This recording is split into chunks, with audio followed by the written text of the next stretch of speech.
Adik kayo. Tapos tama na yan, ha? What is wrong with women who have more than 5 body count? Kasi mga katsura ko nga pala si Paolo. Ngayon dahil mga miss kayo ligo at tinagin simulan. Mga matanda moments.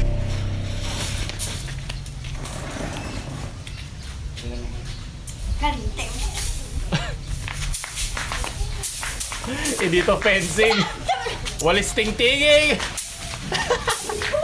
Kapag mo, ito pag sanay na sanay ka pinagsasabihan ng nanay mo. Gusto ko inabot pa niya sa nanay niyo. Handa na ako lumabay. Get ready for the next battle. Mukha ni nanay, naramdaman ko yung gigil niya. Ay! Baka tamaan niya nasa ilalim, tatalbog ka. Okay. Hanggang may ano pa, hanggang kaya pa. Ano lang, enjoy lang yung mga matatanda nating cancer dyan. Okay for baby. Naka-filter ka rin ba? Filter yan Ay, volunteer ay! Apply po akong caregiver. Maraming salamat. Baka meron yung mga babae. Kailangan ko pambili ng gamot sa mga pinapapanood nyo sa akin. Oh! Enjoy na si tatay. Ay, sambay ka na lang din, tay. Diba? Hindi sila nagsabi pag matanda, di na kaya mag-enjoy. Akin yung baston ko!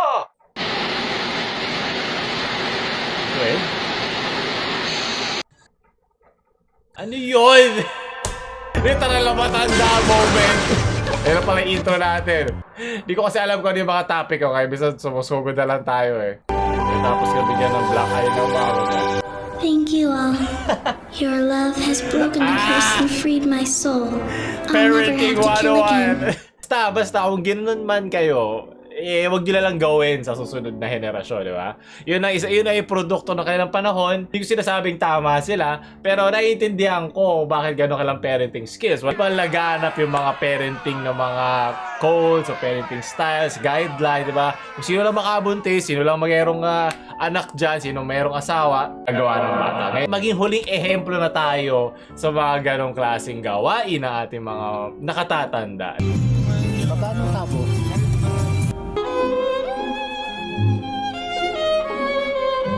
Yan, tayo. Barya lang. Wala kayong barya. Bale, inyo na to. Dagdag yung sakitan nyo. Yun na yan. Dagdag yung sakitan nyo. Po, wala kang biyaya. Ay, tay. Ito, tay. Dagdag nyo pa to, tay. Hindi! Sige, tay. Kaya wala! Mag-ingat kayo, tay, ha. Sige, tay. Ingat.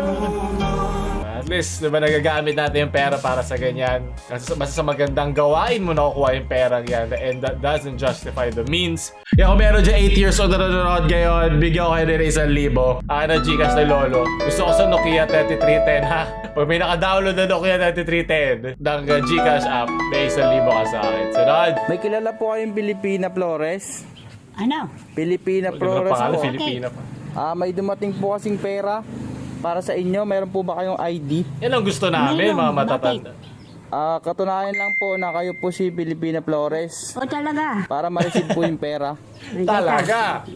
Hindi ka maniwala. Ipakita ko yung ID ko. Opo. Sige! Kailangan lang po namin. Gusto ko... Tiga saan ka ba? May padala pong pera sa inyo. May padala. Opo. Saan ko kukunin? ID lang po. Kailangan ko ng ID. Bibigay ID sa'yo. lang. Opo. Sinong magbibigay dito? Ako Opo. po, ito po. Nasa bag ko Ay, po. andyan ba? Ako, wag mo lukohin yan. Kutsilyo yung game.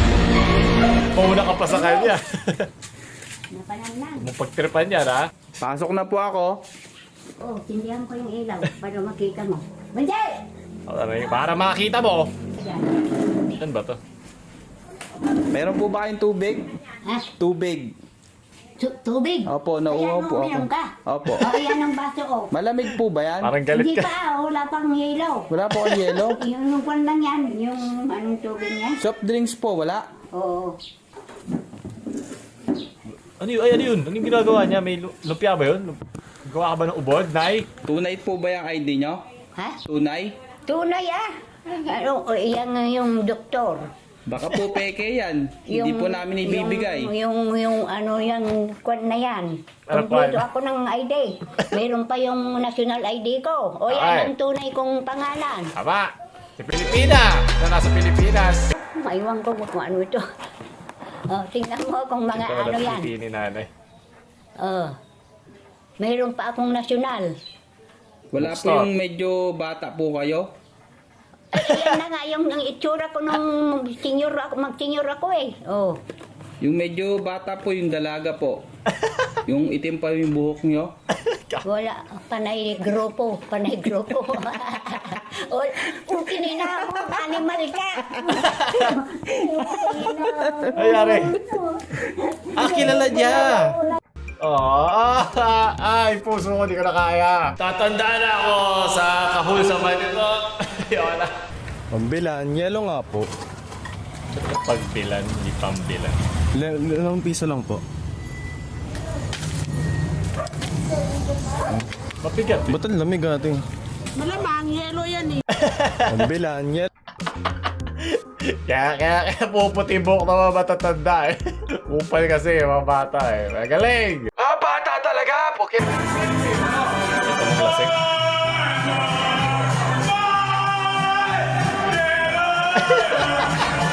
Bati pa mo sa inuman.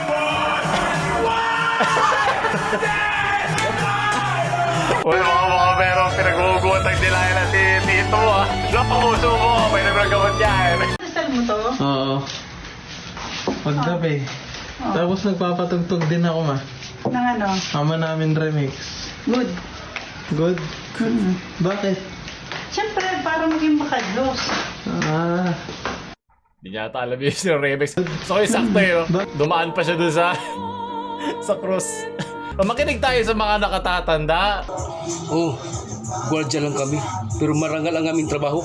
Di tulad ninyo. Sino yan? Tiyag adik kayo. Tulis. Pipis Boss kayo. lang ako marami ng kayo internet. kaso. Talaga addict na. Putang ina. Anong ginagawa? Sino ginagawa mo? Sarili mo isang linggo. Tapos tama na yan, ha? Kasi walang mangyayari pag iniiyakan mo lang na iniiyakan, ha? Kailangan kung anong nakakabubuti para sa'yo. Oh. Ha? Tita ba niya to? Sarili mo isang Kino-comfort siya ng tita niya. Throw hate at him because he did. Okay, so natapos na talaga yung relasyon. Okay. Wala issue. Wala issue. Wow, makakapanibago. May hirap kasi po mga ngahoy, lalo na ngayon tig-ulan. Mayroon pa kamo po ahas, wala kasi kaming pera po.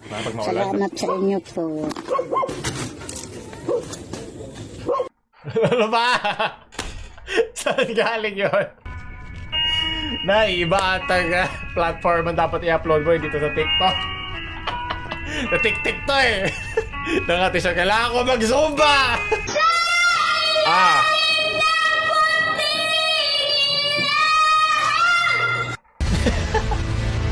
Galit mo ako ha. Mamumuti buhok ko sa mga nota mo, leche. So ron, galigid tayo. Taas sa babae. Body count. Ano ba body count? Dami nang nakasex.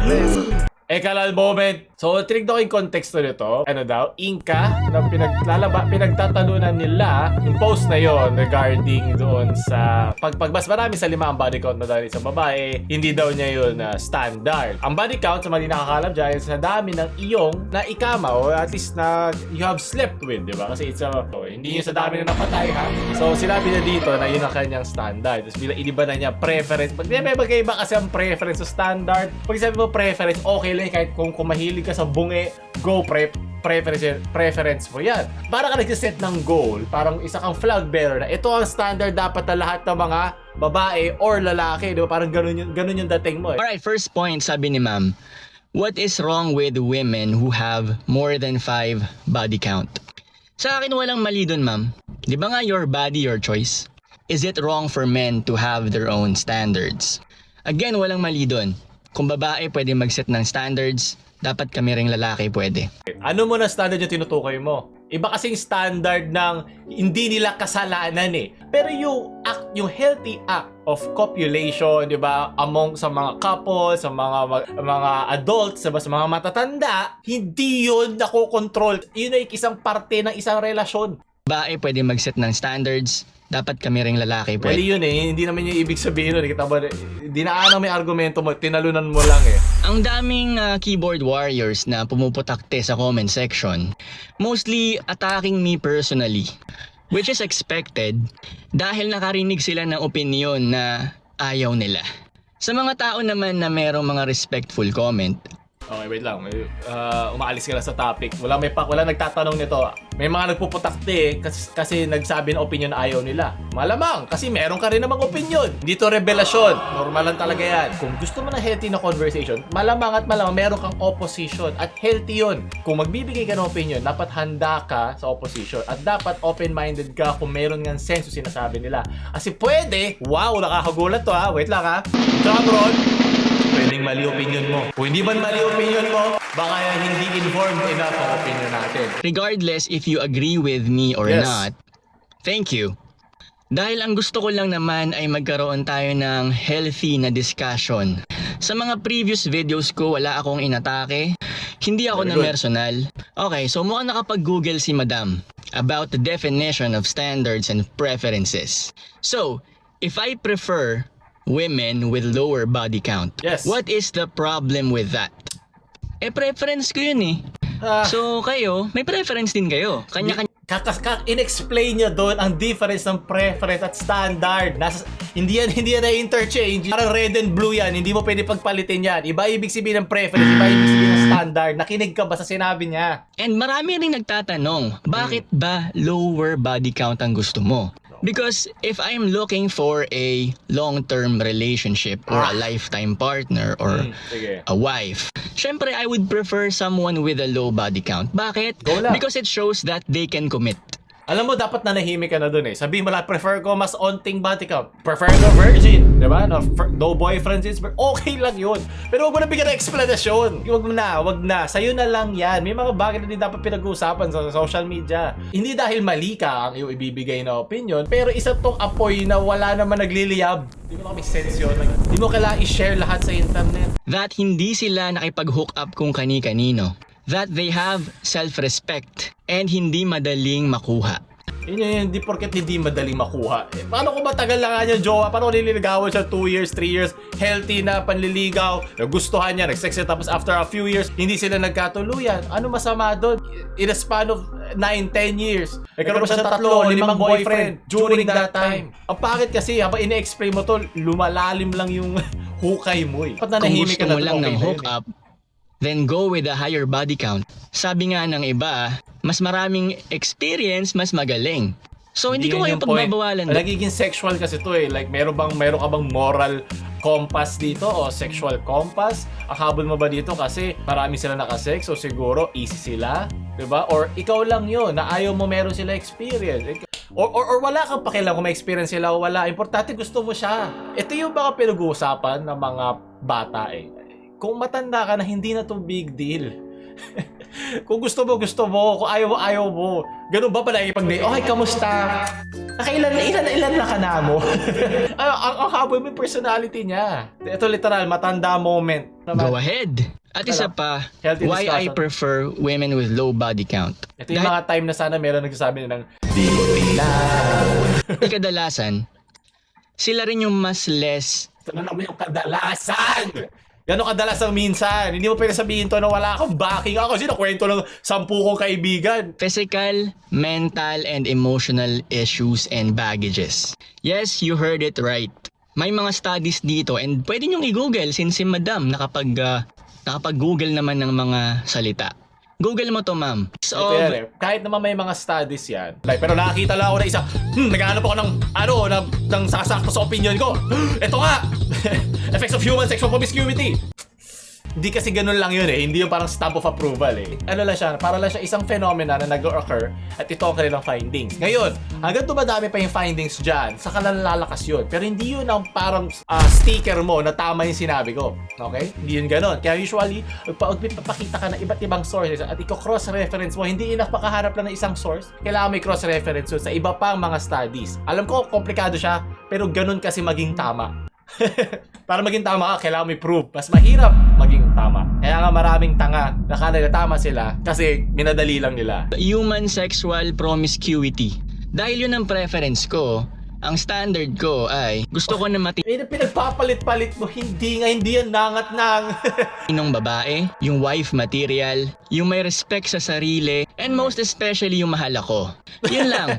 Peace. So, yun pa yung huli mo sinabi. Pero most especially, okay, peace. Okay, makikinig sa kalbo talaga. Nagiging kalbophobe na ako eh. 3 klaseng kalbo na dadaanan natin ganito dito. Kaya ako na, tumanda ako dun. Di mo ko magugulangan. Sige, lapitan mo. Ngayon ka manginap. Pero yeah, better safe than sorry. Mag-ingat kayo lahat ha. Amugami tu, adu da APG. Iti da tu Dubai, adu da bayina na ongwalang lawan. Sen peba. Away, kausan tipray, ulo, agaga. Pininin ko sa mata. Tama. Naintindihan kita, bata. Pero ibang baterya to. Sarad. Habang nag-iisip ako sa sinasabi kanina ni Kuya, okay na sana yung sinabi mo eh. Pero mukhang hindi pa siya nakakatagal sa internet. Mabuti nga lahat, merong opinion, di ba? Merong freedom of speech, sabihin nyo. Anong gusto nila? Pero hindi na tinatanggal yung mga nag-oppose sa'yo. Di ba? Sabi nga nila, if you can't take the heat, get out of the kitchen. Peace.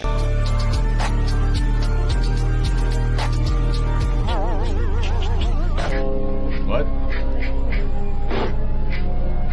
Okay. I'm slowest among all of you. PBLT. Lettuce and tomato. Yeah, pero tumanda na ako. Kakantay dyan. Sa Leche PLDT na yan. Pwede mo na ako lagay doon sa mga dinosaur pag wala sila nga. Gel animation. Ay. Yan lang ang gusto ko, matandang biglang sumulpot sa gilid ko. Ito na inumin mo habang tumatanda ka para hindi na sumakit ang mga kasing-kasing mo. Epikasen, hindi mo na kailangan ng yelo dahil huling lamig mo na to. Sunod, Mika pagpensyonado na. Yan pa, ilagay mo doon yung Epikasen oil mo siya. Wala na uwian to. Anong planax? Wala magpa-planax. Hanggang mamatay, literal. Siya tayo. Self-love hanggang maging senior citizen. Woo! Pag may dumadaan ganito, isasali ko to eh. Kasi darating araw na hindi na natin ito magagawa. Kaya, happy birthday po, tita. Parang ayaw mo na siya mag-birthday. Last birthday mo na to, di. Hirap din pala lang bigyan ng birthday gift pero pag may edad na. Literal lang, certified matanda moment. Maraming salamat. Oh my God. Strider! Ano ba? Hulsam-hulsam natin dito eh.